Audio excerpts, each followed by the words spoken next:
जय श्री कृष्णा। राधे राधे। आपका मीनू भक्ति कथा चैनल पर स्वागत है। आपका दिन शुभ और मंगलमय हो। आज दिनांक 7 मार्च और दिन शनिवार है। आज चैत्र कृष्ण पक्ष की चतुर्थी तिथि है। आज सूर्योदय का समय सुबह 6:40 और सूर्यास्त का समय शाम 6:25 रहेगा। ब्रह्म मुहूर्त सुबह 5:02 से 5:51 तक रहेगा और अभिजीत मुहूर्त दोपहर 12:09 से 12:56 तक रहेगा। वहीं राहु काल सुबह 9:36 से 11:04 तक रहेगा। तो आइए अब श्रद्धा और भक्ति के साथ सुनते हैं चैत्र मास कथा का आज का अध्याय। नारद जी ने कहा, हे राजन युधिष्ठिर, जब भगवान ने 12 अवतार धारण करके हिरण्याक्ष का वध कर दिया, तब अपने भाई के इस प्रकार मारे जाने पर हिरण्यकशिपु क्रोध से जल उठा और शोक से संतप्त हो गया। वह क्रोध से कांपने लगा, बार बार अपने दांतों से होठ चबाने लगा। उसकी आंखों से क्रोध की अग्नि प्रकट हो रही थी और उसी के धुएं से मानो आकाश भी धूमिल हो गया था। उसका मुख इतना विकराल हो उठा था कि सभा में उपस्थित कोई भी उसे देख नहीं पा रहा था। तब उसने सभा में त्रिशूल उठाकर अपने साथियों द्विधा सतबाहों हयग्रीव नामुची इलवर विप्राचिति पुलमोमा और शकुन आदि दैत्यों को संबोधित करते हुए कहा कि है दैत्यों और दानवों, तुम सब मेरी बात का ध्यान से सुनो और जैसा मैं कहता हूँ वैसा ही करो। तुम जानते हो कि मेरे शूद्र शत्रुओं ने मेरे प्रिय भाई हिरण्याक्ष को विष्णु के हाथों मरवा दिया है। अतः भगवान विष्णु देवता और दैत्य दोनों के प्रति समान है, परंतु देवताओं ने छल और विनय से उन्हें अपने पक्ष में कर लिया है। वह विष्णु पहले निष्पक्ष थे, अब माया से 12 आदि रूप धारण करके पक्षपात करने लगे हैं। अब मैं अपने इस त्रिशूल से उनका गला काट डालूंगा और उनके रक्त से अपने भाई का तर्पण करूंगा, तभी मेरे हृदय की पीड़ा शांत होगी।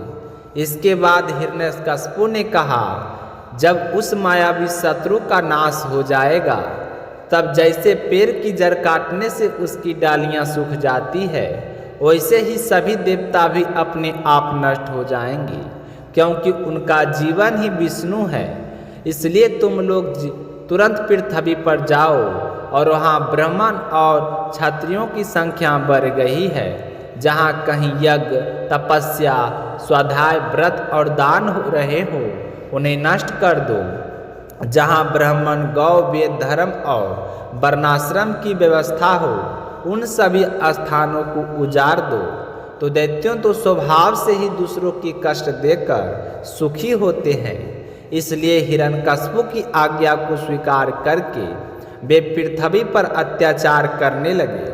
उन्होंने नगर गांव आश्रम बगीचे खेत और व्यापारिक केंद्रों को जला डाला। कहीं पुल और नगर द्वार तोड़ दिए गए, तो कहीं हरे हरे भरे वृक्ष काट दिए गए। इस प्रकार दैत्यों ने निर्दोष प्रजा पर भयंकर अत्याचार किया। उस समय देवता भी स्वर्ग छोड़कर पृथ्वी पर छिपते छिपाते विचरण करने लगे।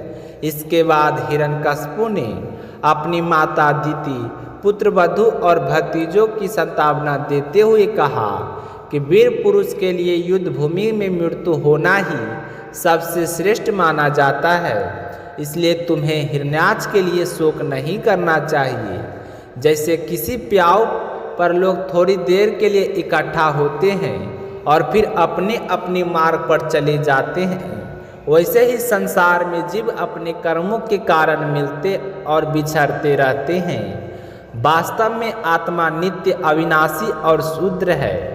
देह और इंद्रियां उससे अलग है, लेकिन अज्ञान के कारण मनुष्य शरीर को ही अपना स्वरूप समझ लेता है और इसी से जन्म मृत्यु तथा सुख दुख का अनुभव करता है।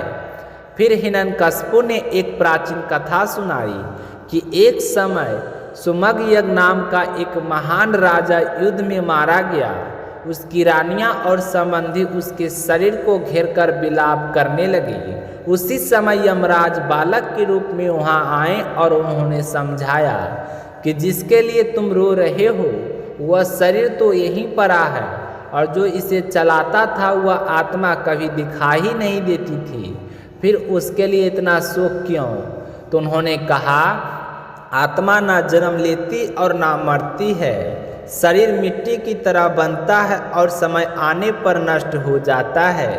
इसलिए ज्ञानी पुरुष ना तो शरीर के लिए शोक करते हैं और ना आत्मा के लिए। उनकी ज्ञानपूर्ण बात सुनकर सभी का शोक दूर हो गया और उन्होंने राजा का अंतिम संस्कार करा दिया गया। तो नारद जी बोले कि हे युधिष्ठिर, हिरण्यकशिपु की यह बातें सुनकर उसकी माता अदिति और अन्य लोगों ने भी शोक त्याग दिया और अपना मन परमात्मा के चिंतन में लगा दिया। तो इसी के साथ आज का अध्याय की कथा समाप्त होती है। तो प्रेम से बोलिए भगवान विष्णु की जय हो, समस्त देवी देवताओं की जय हो। आगे की कथा हम कल के अगले अध्याय में सुनेंगे। तब तक के लिए भगवान श्री हरि विष्णु का नाम जपते रहिए और कमेंट में अपना राय जरूर दीजिए। मिलते हैं अगली वीडियो में। बोलिए जय श्री कृष्णा, राधे राधे।